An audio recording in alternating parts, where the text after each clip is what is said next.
In this evening's news, no new cases of COVID-19 and 284 recoveries reported in the last 24 hours. Disabled woman fatally shot on Bryce Hill Road in August Town. Still tonight, MP for Eastern St. Thomas meets with farmers in Golden Grove to offer support in light of eviction notice from the Sugar Company of Jamaica Holdings. And the St. James Municipal Corporation's Poor Relief Department receives care packages and personal protective equipment from the Sherwin-Williams Women's Group for the parish's registered poor.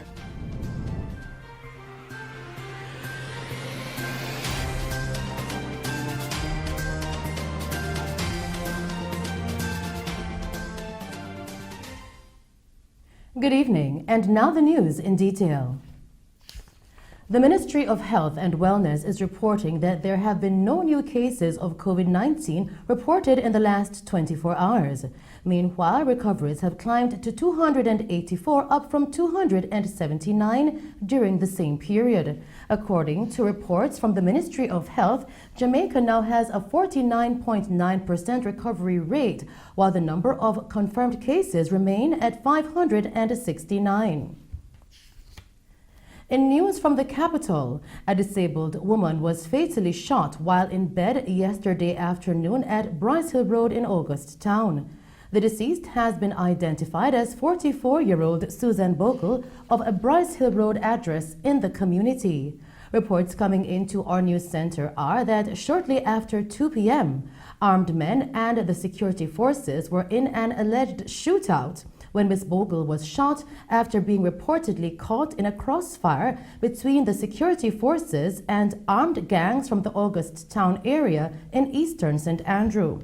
Councillor for the area, Venetia Phillips, spoke with our news team and relayed what the residents say took place leading up to Ms. Bogle being shot. I think I probably got here some 1 hour after the incident would have happened, and residents told me that they observed members of the JDF mostly and maybe 1 or 2 police officers walking through premises along Augusttown Road in the vicinity of 71, and shortly thereafter they heard explosions.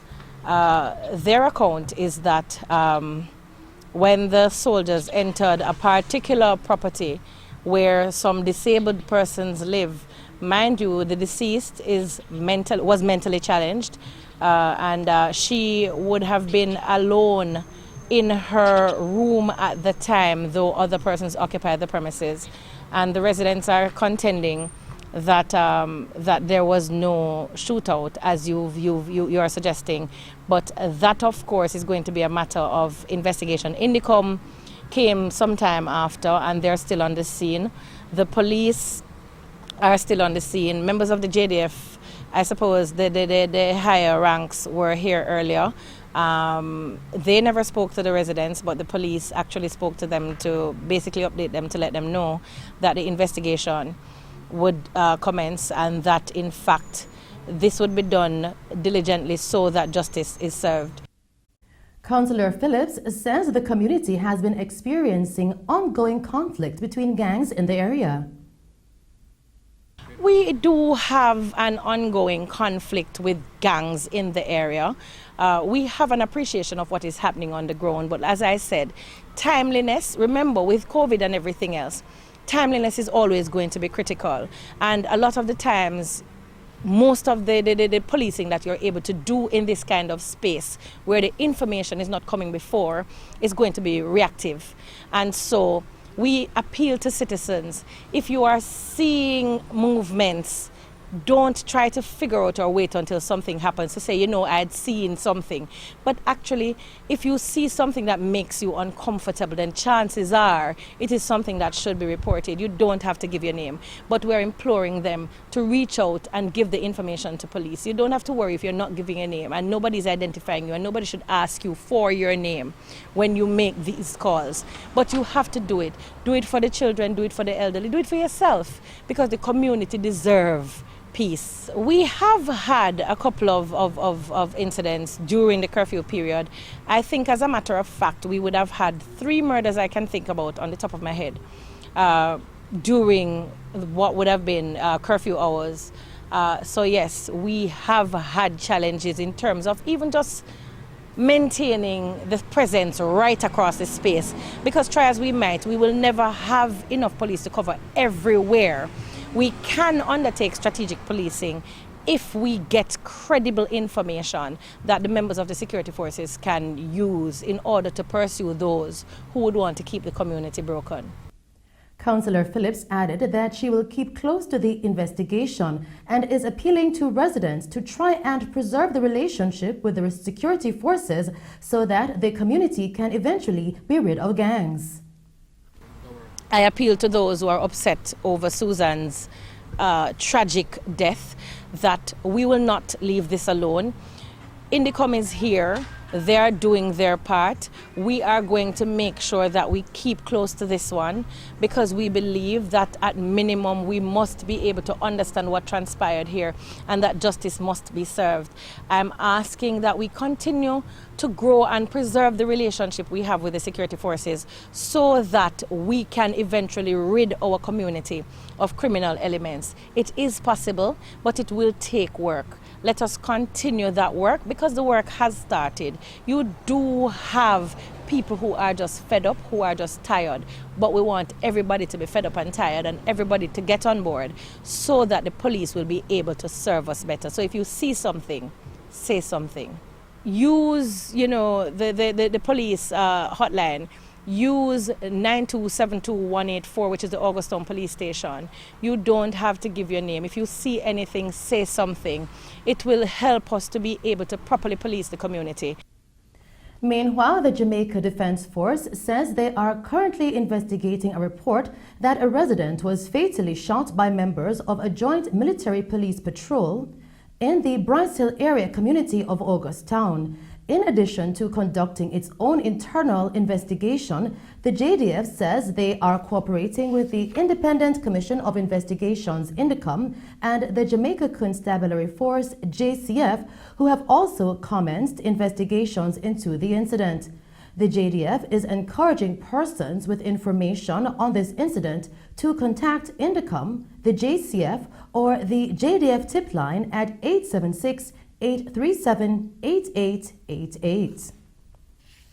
In news from Hanover, the police are now awaiting the results of DNA testing to determine if 3 bodies retrieved from a sinkhole in the parish yesterday are those of men who were ambushed by armed men in Green Island in the parish last month. The 3 bodies were removed from a 40-foot deep sinkhole in Marchtown in the parish during an operation that was conducted by members of the Jamaica Constabulary Force, JCF, and the Jamaica Fire Brigade. The bodies are suspected to be those of Juvain Anderson, Chescott Douglas, and Sean Russell, the 3 men from the parish who went missing after they were pounced upon and fatally shot by unknown men. The 4th member of the group was shot and injured in the attack, but managed to escape alive. It is reported that on April 22, the 4 men went to Green Island to purchase motorcycles, where they came under heavy gunfire. The 3 men have been missing since then, despite desperate searches. We will bring you more on this story in subsequent newscasts. In news from St. James, 5 persons were taken into custody following a joint military police operation conducted today at approximately 1 p.m. in Hollywood, Norwood. Reports coming into our news center are that during the operation, the authorities found 2 high-powered weapons, 1 black Colt M16 rifle, a brown AK-47 rifle, an M16 magazine, an AK-47 magazine, 76 5.56 cartridges, 5 9mm cartridges, 52 counterfeit US $100 notes, and 10 sheets of paper containing lottery scamming paraphernalia. The police are now conducting further investigations, and we will bring you more on this story in subsequent newscasts. Back in the capital, the police have arrested and charged 3 men whom they believe are key members of a group of men that have been using steel cutters to break into businesses in sections of the corporate area. The accused have been identified as 39-year-old taxi operator of Penn Street, Jadine Ellis, 18-year-old Kobe Smith of Mark Lane, and 23-year-old Kimo Jadine of Regent Street, all from downtown Kingston. The men have all been charged with shop breaking with intent. Reports are that on May 9 at about 7:05 p.m., a police team on patrol saw the men at a shop located at Brentford Mall near Crossroads in Lower St. Andrew acting in a suspicious manner.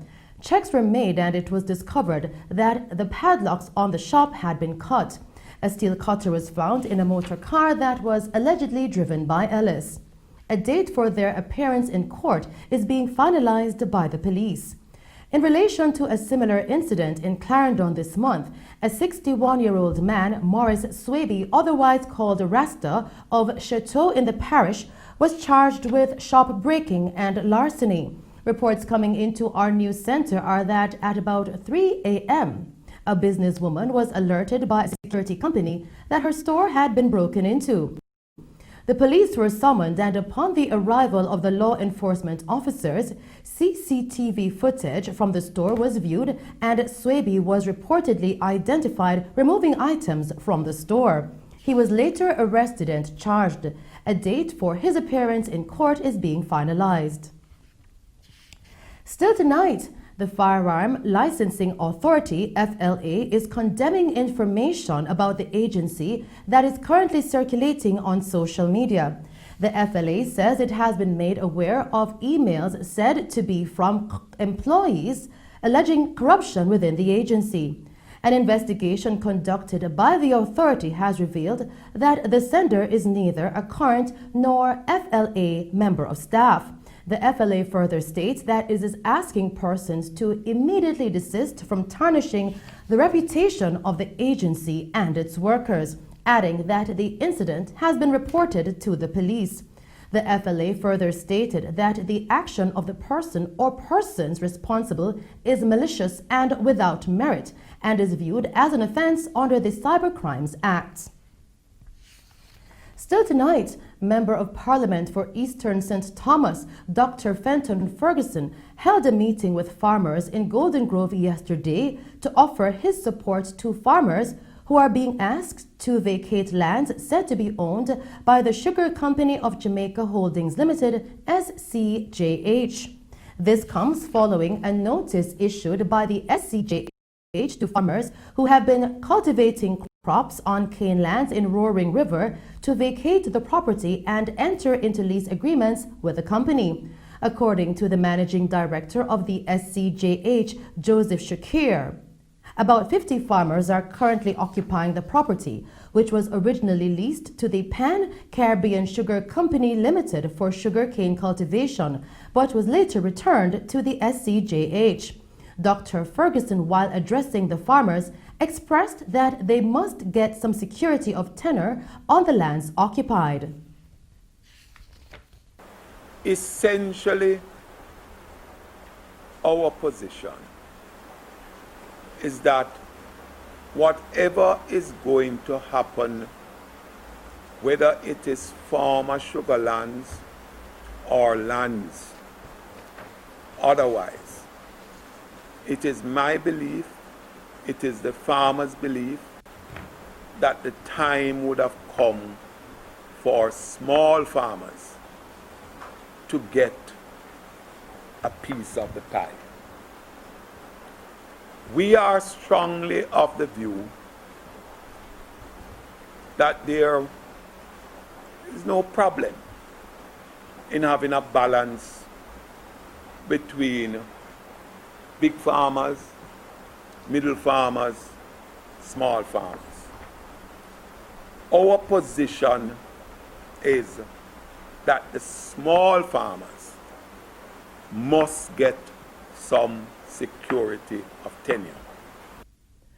Minister without portfolio in the Ministry of Industry, Commerce, Agriculture and Fisheries, J.C. Hutchinson, who also spoke at the meeting with farmers yesterday, said following discussions with Mr. Shakir, the SCJH has allocated 400 acres of land for small farmers who wish to continue cultivating crops on the property.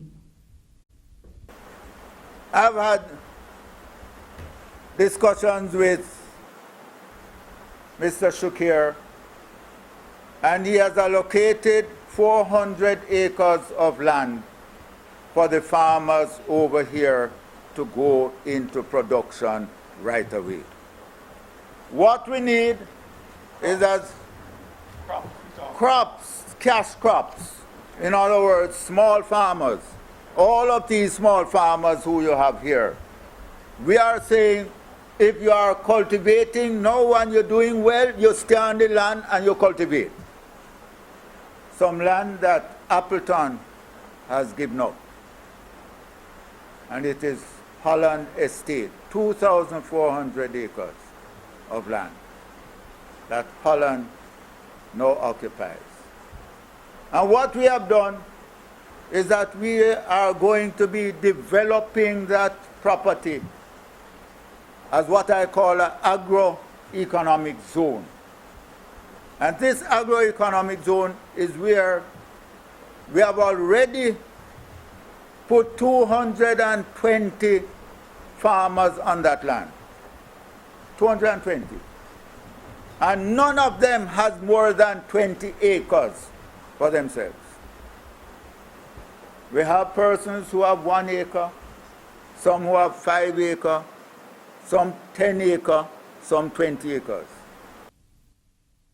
And those were some of the stories making news. I'll return with other updates as the St. James Municipal Corporation's Poor Relief Department receives care packages and personal protective equipment, PPEs, from the Sherwin-Williams Women's Group for the parish's registered poor. And the Southern Regional Health Authority receives a donation of personal protective equipment from Food for the Poor Jamaica to assist in the fight against the coronavirus. We now take a break and then we take sport with Christopher Scott. Need cash? WhatsApp Rapid Loans at 876-403-8048. That's 876-403-8048. Quick loans until payday. All you need is your ID, proof of address, 2 payslips, and a job letter. No security required. Loans for rent, utility bills, medical expenses, and car repairs until payday. Rapid Loans Financial Services. WhatsApp 876-403-8048.